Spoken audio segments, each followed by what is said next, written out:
2024 has been a pretty great year for wrestling in general, but when you consider that a former world champion not kicking out of a move and kind of ruining a match finish is the very first and therefore least ruinous entry on this list, it's pretty clear that there's a whole lot of bad to be taken with the good. Hello there, my very good friends. I'm Andy from What Culture, and who else is going to present the 25 worst wrestling moments of 2024? Number 25, Damian Priest doesn't kick out. And to be very clear before diving into this, we're only talking about things that happened on shows here. Television, pay-per-view, and press conferences. There are obviously, objectively worse things playing out elsewhere in wrestling that absolutely dwarf these creative mishaps. Talking about the Janelle Grant lawsuit against Vince McMahon, John Laurinaitis, and WWE, for example. This list is all about the shows. So, considering how important production has been to WWE historically and during the current period, we've seen more than a few notable awkward mess-ups in high-profile moments. Some, like the New Catch Republic's WrestleMania entrance being hijacked by a frozen graphic, are mere annoyances, but nothing that really breaks your immersion. You just laugh at them and move on, really. Others, like Damian Priest failing to kick out of a Seth Rollins move during a world title match at Money in the Bank, are a bit more distracting. Priest had a good run after winning the world title at WrestleMania, building a reputation as a wrestler who could excel beyond the Judgment Day, but this was an uncomfortable misfire that diluted the energy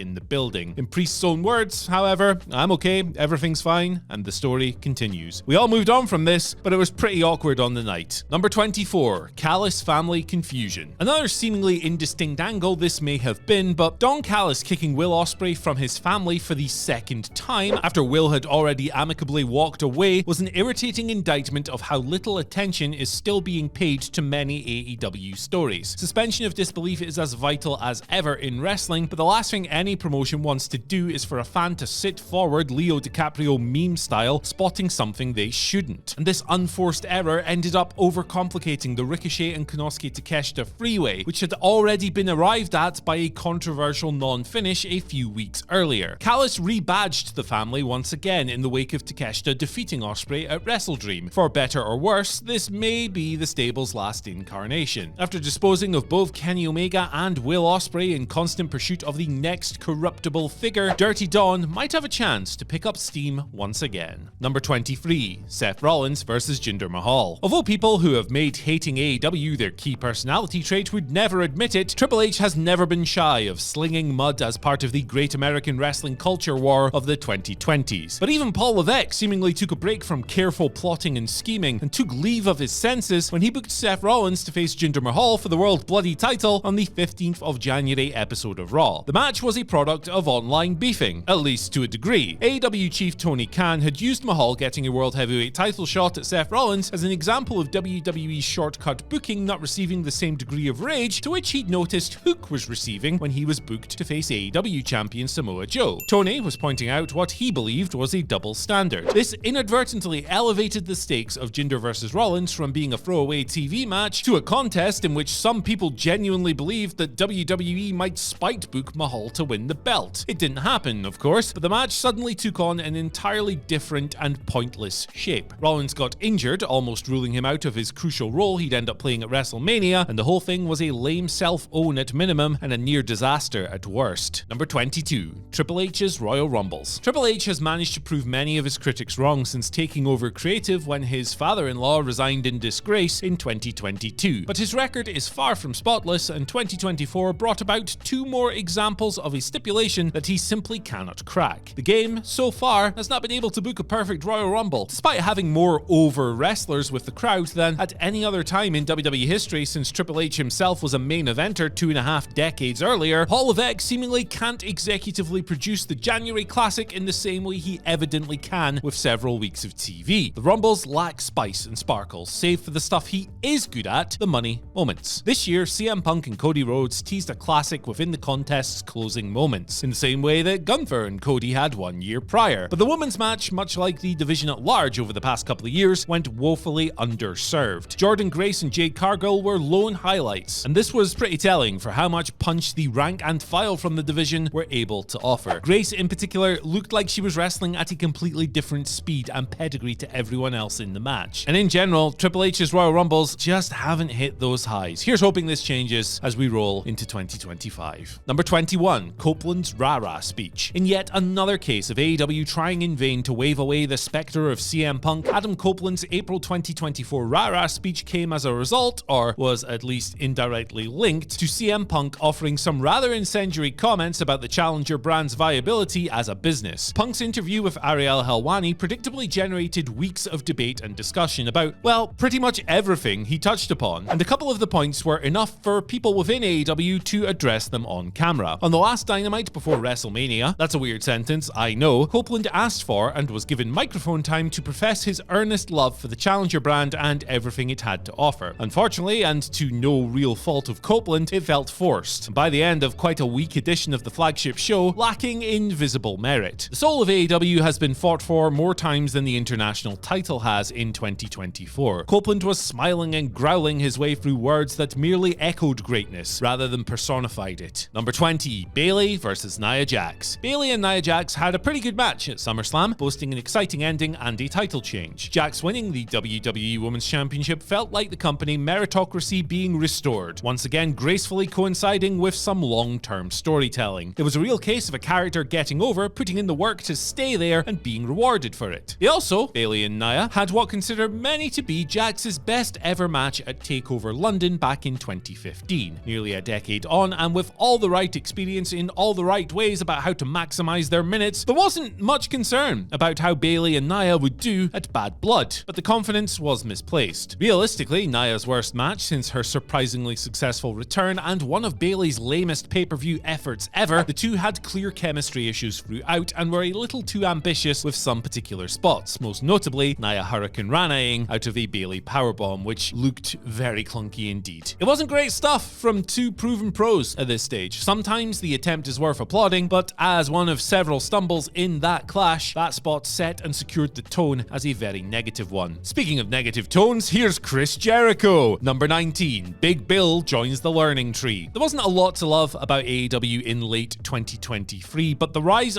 of Big Bill was a wonderful and emotionally charged sight to behold. First as a pauper of a solo star towering over the competition, and then the heater element of a red-hot tag team with Ricky Starks, the artist formerly known as Big Cass had finally found a second life in wrestling, and it fit him as well as he fit the jeans that he sported as part of his perfectly obnoxious aesthetic. Alas, in AEW, you get Chris Jericho. Leeching off everything and anything, as has unfortunately become his mode of operation over the past couple of years, Jericho's Learning Tree stable was a copy of a copy, following on from the Jericho Appreciation Society, with Big Bill reduced to the muscle spot previously occupied by the inferior Jake Hager. Bill is still very funny with it, and he teases an eventual turn later down the line, which could be pretty cool, but the Jericho Vortex is no work. Big Bill need only look at multiple former colleagues to see how easy it is to get swallowed up. Remember how over Big Bill was in the UK? I do too, and it makes me sad. Number 18, Bayley's WrestleMania entrance. After turning babyface and being ejected from Damage Control, Bayley was the subject of a bunch of fantasy booking online, much of which revolved around returning to some of the more iconic motifs that defined her original run. Hugs, side ponies, and wacky wailing, flaving, flubadubadub tube men, wherever the hell they are, were on the wish list, as was her wonderful old theme, Turn It Up. Alas, none were promised or promoted, but any one of them would have simply been a nice treat on WWE's grandest stage. Instead, WWE served up an Egyptian-themed presentation, complete with a new theme that starts about 7 times and might as well be the worst Def Rebel creation ever. Think of the ground that covers. It all felt a little unfinished, and foreshadowed the booking of a title reign that also flattered to deceive. Bayley had a great match at WrestleMania, and remains an all-timer as a utility player in a division that needs a few people in that role. But like all the bells and whistles from the golden era, it may be best to assume that the 2014/15 reactions are never coming back. Number 17, Adam Cole forgets the heat. It was always going to take a very skilled bit of penmanship for the Adam Cole vs MJF revival to work when it was rebooted in October. Reviving the feud was a natural creative choice in some ways, given the lengthy devil storyline of 2023, Cole's betrayal of MJF, and MJF's return dressed as Triple H to kick a still injured Cole's ass at Double or Nothing 2024. But the alignments have complicated matters. MJF turned heel not long after returning, which is a more natural role for him, but was the objective sympathetic party when the feud was originally running. He was the one who was betrayed, lest we forget. Meanwhile, Cole would have to return as a babyface as a consequence of this. To an extent, that That's okay, because wrestlers naturally get a degree of sympathy from long-term injuries. But at the same time, it would require a great deal of explanation. Cole, in particular, would have to unpack why somebody in the crowd should get behind him. Because the last time we saw the guy, he was a trash bag in the way he was treating MJF. But you can't be a trash bag to a heel, so it's pretty difficult. And unfortunately, upon cutting his Dynamite return promo on the 16th of October, Cole couldn't stick the landing. Rather than weaving a complex narrative of emotions and circumstances and acknowledging the feud's grey areas, Cole leaned heavily on insults and going after MJF's hair implants amongst other jabs. In isolation, it was a good promo with some good insults, but not what the feud needed, leaving it with yet another gaping logic gap. Number 6. Christopher Daniels, authority figure. Of all the lost booking principles separating the original AEW from 2024's version, the inclusion of authority figures beyond the virtually invisible Tony Khan was simultaneously the most disappointing and the most baffling. In 2023, Khan definitely became guilty of using his quote-unquote special announcements to preserve his status as the key decision maker. But when his organization was kayfabe taken over by the Elite, he effectively deployed longtime Young Bucks rival Christopher Daniels as an interim EVP, effectively the assistant to the regional manager, the Dwight Schrute of AEW. Daniels made some decisions of his own, a handful of them, but he didn't exactly have to wrestle control from the Jacksons, Kazuchika Okada, or Jack Perry. And even when he was standing up to the Elite, it was only because he'd been given the jurisdiction to do so by Khan. Furthermore, Dynamite didn't change all that much, despite the power grab, and the Elite pretty much left Collision alone, so when Daniels did enact any kind of power, he was cast as something of a job's worth, really. Undignified and unnecessary, the role is still there today, in spite of increasing irrelevance. Number 15. Silence for Solo. When accepting Cody Rhodes' challenge for a steel cage rematch for the WWE Championship, Solo Sikoa uttered the following lines: "You want me next week? Guess what? You're on." It's the kind of line that is typically used to cue up a massive response from the crowd. In theory, the audience should be absolutely rabid at the prospect of two big names getting it on in a big-time match. The announcement is scientifically engineered to draw a big pop.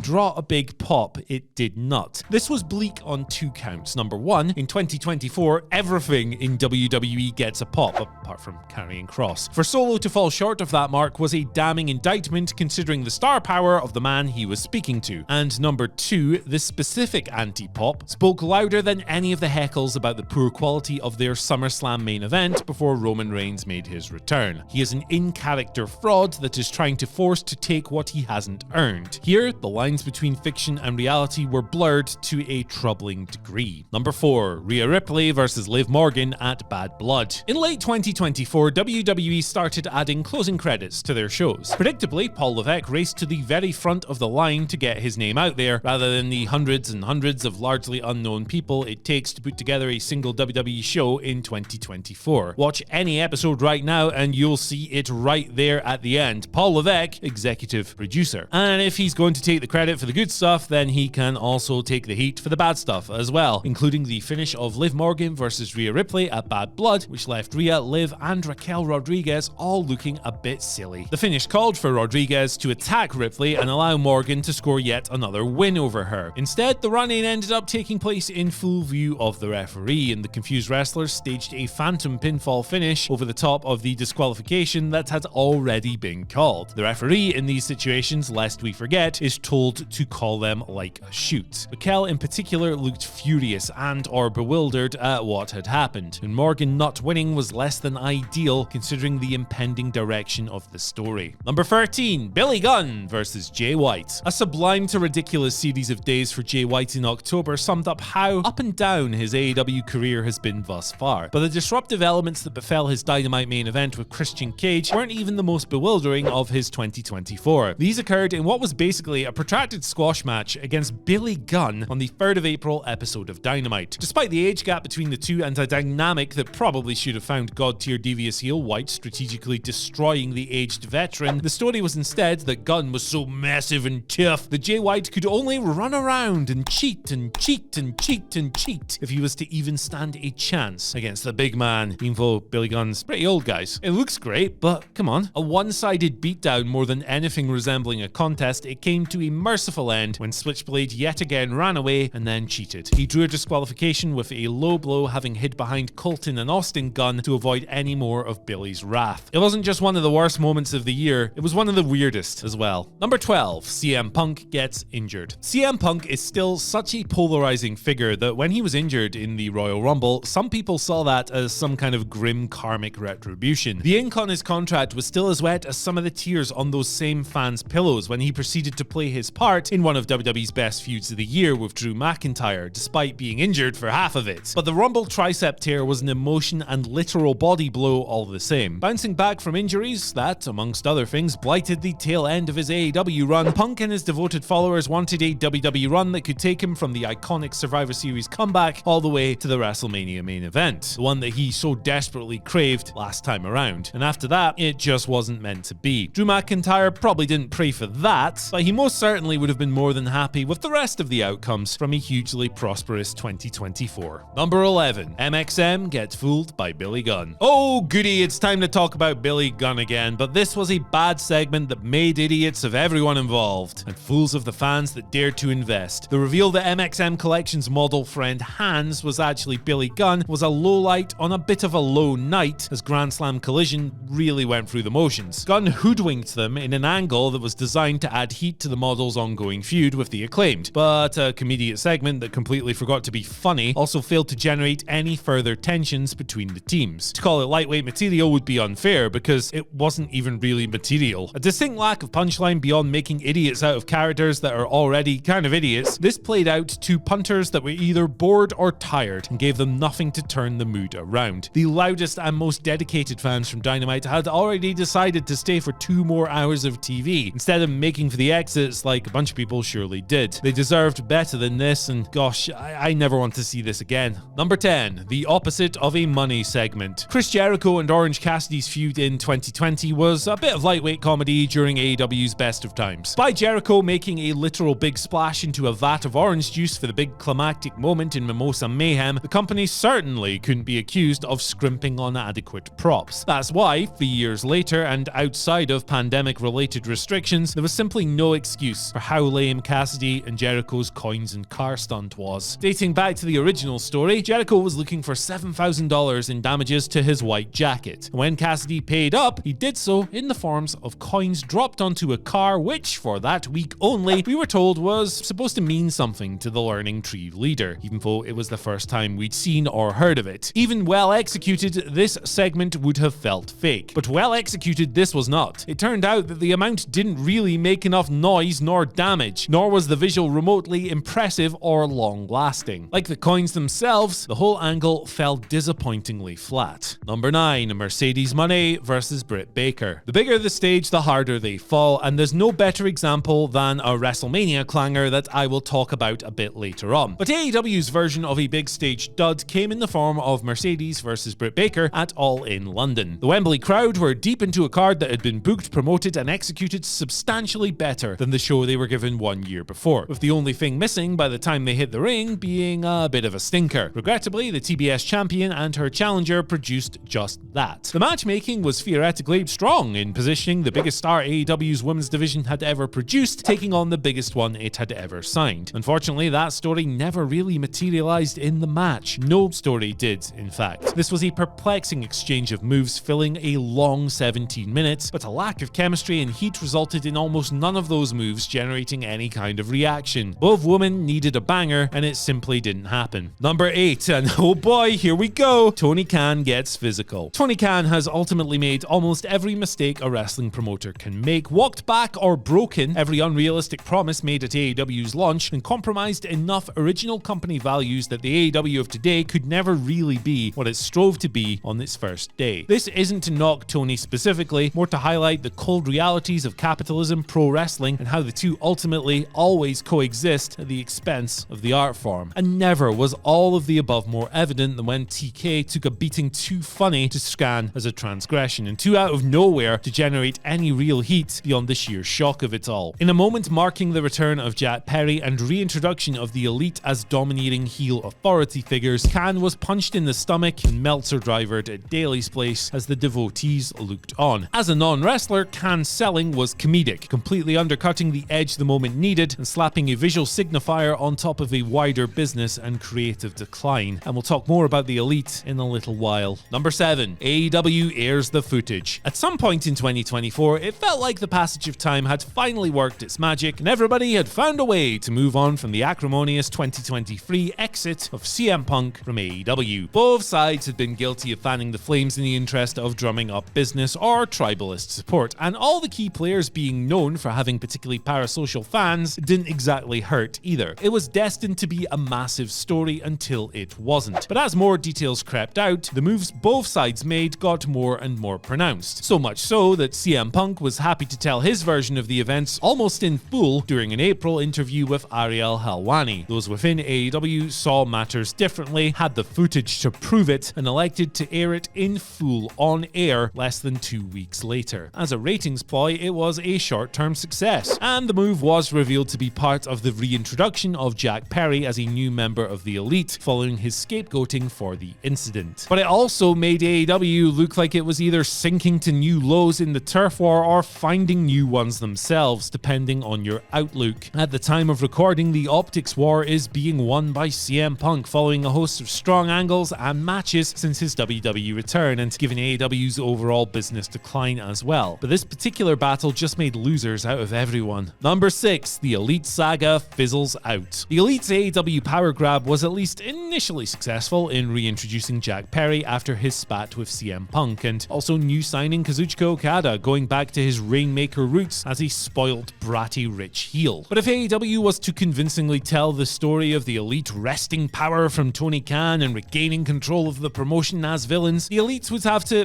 demonstrate a little bit of that power and control. Regrettably, the angle lost all heat and momentum within a few months when it was clear that AEW Creative was reticent to go all in on the Elite takeover. While this was a relief to some people, heel authority figure stories are beyond played out in 2024, it is nonetheless something that AEW started with grand ideas and then failed to execute. In October, Wade Keller of Pro Wrestling Torch reported that ultimately the story fizzled out because Tony Khan didn't want viewers thinking that he wasn't responsible for everything that happens on the shows, even in storyline. It then ran out of steam when everyone lost interest, because without power, there's no way to do the angle. Oh well. Number 5, Carlito wants to learn Chinese. On the 21st of October episode of WWE Raw, Adam Pearce was in a backstage segment with Damage Control getting shouted at by Io Sky and Kairi Sane. In walked Judgment Day member Carlito, who, as Sky and Sane departed, declared, "I gotta learn Chinese." The problem with this is that Io Sky and Kairi Sane are not Chinese. They are Japanese, and getting confused between the two is the act of a complete ignoramus. Fightful reported that one WWE staff member had claimed that the line wasn't scripted. If that's accurate and Carlito came up with it, then he is at best absent-minded for not considering the racial connotations. And if it was planned, or at least one other person in the company knew it was coming, they should have pushed the nope button straight away. Whatever the case, WWE clearly weren't happy with it because they ended up deleting it from all digital uploads. The defense that Carlito said the line to look stupid doesn't really cut it for me either. Yeah, he did look stupid, and maybe that was the intention, but when you put something out there that could so clearly be interpreted as racism, you simply shouldn't do it. It's pretty straightforward, actually. Number 4, Jey Uso versus Jimmy Uso. There were signs as far back as the Royal Rumble that the battle between the brothers was going to be more Matt versus Jeff than Brett versus Owen at WrestleMania, but the market leader persisted with the WrestleMania 40 match in spite of the indifference. The contest ended up proving the doubters and critics wrong. Jey versus Jimmy was a box-ticking exercise of a contest at best and a profoundly boring failure at worst. Cycling through superkick spamming and self-reflective melodrama alike, this offered everything that many fans loathe about modern wrestling while failing to entertainingly execute the stuff they still enjoy. A whole stadium of people sitting silent throughout all of this made for a strangely spooky vibe. This wasn't a traditional stadium match falling flat, but something a lot more disappointing. It was part of the hottest storyline in the company during the hottest time in over 2 decades. Over a weekend, the company itself had positioned as a celebration of change and progression, and it was playing out to bored indifference, brutally defining the decline experienced during the absolute worst of the monopoly's excesses. Number 3, The Rock almost steals Cody's spot. Although everything ultimately worked out in the end, a political turf war between Triple H and The Rock almost made a casualty of Cody Rhodes as WWE's top draw. A version of the full story can still be viewed on the company's own in-house documentary, so dramatic was the road to WrestleMania. But Dwayne Johnson may have been a little liberal with the whole truth when it wasn't making him out to be a generational creative genius. There had clearly been one plan in WWE's, Triple H's, and Cody's head when it came to WrestleMania, and another in The Rock's, with Roman Reigns presumably waiting and deciding, depending on the consequences, to make his own stance as and when it suited. All intertwining roads made it to WrestleMania in the end, but few that lived through this situation will ever forget this fateful SmackDown route that was anything but scenic. Rhodes ended up finishing the story, but at no point was career-killing heartbreak supposed to make up one of the final chapters. Thankfully, we all pivoted away from that nonsense, so fast forward to The Rock beating him at WrestleMania 41. Number 2, Triple H doesn't see color. Speaking on the Bad Blood post-show press conference, Paul Levesque was asked at a time when he was coming under fire for failing to book black male wrestlers on pay-per-view cards about the value of representation on these shows. To which Triple H responded, "I don't see the difference in anybody, I don't see color, I don't see the nationality, I don't see any of it, I just see talent." Triple H claimed that he just booked what was relevant and what was best via storytelling, doing so at a time when the last black male to win a singles match on WWE pay-per-view was Snoop Dogg at WrestleMania 39. And if you don't understand why I don't see color is a total cop-out, allow Cody Rhodes to explain. In 2019, after the original Double or Nothing, he said the following: "I told Brandy one time that I don't see color, and she said, well, then you don't see my experience. And I thought, oh, you're right, I can't just say that, you need to be able to see that experience and at least understand it." Levesque, in effect, is saying that he doesn't see that experience. One would hope that upon reflection, he would adjust that stance, but it was nonetheless disappointing to hear this phrase come out of his mouth at a time of such relevant criticism. And at number 1, it couldn't be anything else: mocking Janelle Grant. I mentioned the Janelle Grant lawsuit versus Vince McMahon, John Laurinaitis, and WWE at the start of this video, along with a disclaimer stating that the entries would focus on things that happened on shows. The lawsuit itself is obviously far greater than any misfiring segment or dodgy match, but on the June 24th episode of Raw, an account from that lawsuit became the subject of mockery on television. The illusion came when, on Raw, Dominic Mysterio received a text message from Liv Morgan to further the ongoing storyline of Liv trying to lure Dom away from Ria Ripley romantically. The clear and obvious implication was that Liv had sent Dom some lewd photographs. Dominic then proceeded to show this to the entire Judgment Day, who seemed pretty excited by what they'd seen. Sound familiar? Well, it should. Here's a passage directly from the lawsuit, starting at line 147. McMahon openly shared explicit photographs and salacious stories about Ms. Grant with WWE crew at TV tapings, a group McMahon also referred to as her fan club. Indeed, McMahon exuberantly messaged her a truthful story of having just shared explicit context of her with a group of 12 men on the WWE tech crew and recounted the obscene details that he shared with them. There is then, in the lawsuit, a screenshot of the text message in which McMahon brags about all of this, drawing a disgustingly enthusiastic response from the people he showed it to. Unless you weren't fully aware of this specific part of the lawsuit or are willfully ignorant, the illusion is very, very clear, which means one of two things must be true. Number 1, WWE did not intend to recreate the scene on television. They did not have the lawsuit in mind and are therefore very, very ignorant and without adequate quality control. Or number 2, they committed the ghoulish act of playing this scene for laughs on Raw, fully aware that they were drawing a line with the Janelle Grant lawsuit. The scenes are almost identical, after all. Either situation shows the flippancy with which whoever commissioned and wrote these segments treats the lawsuit. It is comfortably 2024's most disgusting promotional tactic, and by default, the worst wrestling moment of the entire year.